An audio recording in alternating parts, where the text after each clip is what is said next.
8 yanvar kuni kutilayotgan ob-havo ma'lumoti. Assalomu alaykum aziz tomoshabin. Oylik, haftalik va kunlik ob-havo ma'lumotidan birinchilardan bo'lib xabardor bo'lishni istasangiz, video ostiga bir dona like bosib, kanalimizga obuna bo'lishni unutmang.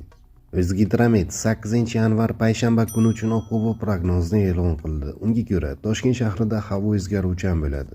Yog'ingarchilik kutilmaydi, kechasi va ertalab tuman tushishi mumkin. Shamol sharqdan 3-8 metr sekund tezlikda esadi. Harorat kechasi 0,2 daraja sovuq, kunduzi 2,7 daraja iliq bo'ladi. Qoraqalpog'iston Respublikasi va Xorazm viloyatida havo o'zgaruvchan bo'ladi. Yog'ingarchilik kutilmaydi, ba'zi joylarga tuman tushishi mumkin.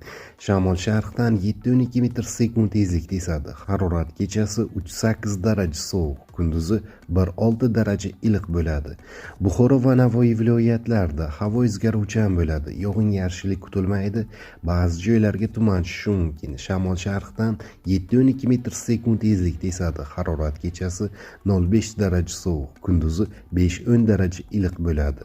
Toshkent, Sirdaryo, Jizzax va Samarqand viloyatlarida havo o'zgaruvchan bo'ladi. Yog'ingarchilik kutilmaydi, ba'zi joylarga tuman tushadi. Shamol sharqdan 7-12 metr sekund tezlikda esadi.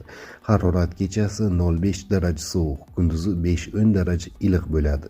Qashqadaryo va Surxondaryo viloyatlarida havo o'zgaruvchan bo'ladi. Yog'ingarchilik kutilmaydi, ba'zi joylarga tuman tushadi. Shamol sharqdan 7-12 metr sekund tezlikda esadi. Harorat kechasi 0,5 daraja sovuq, kunduzi 7-12 daraja iliq bo'ladi. Andijon, Namangan va Farg'ona viloyatlarida havo o'zgaruvchan bo'ladi. Yog'ingarchilik kutilmaydi, ba'zi joylarga tuman tushadi.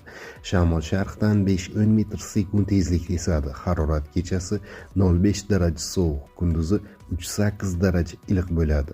Respublikaning tog'li hududlarida havo o'zgaruvchan bo'ladi. Yog'ingarchilik kutilmaydi, ba'zi joylarga tuman tushishi mumkin. Shamol sharqdan 7-12 metr sekund tezlikda esadi.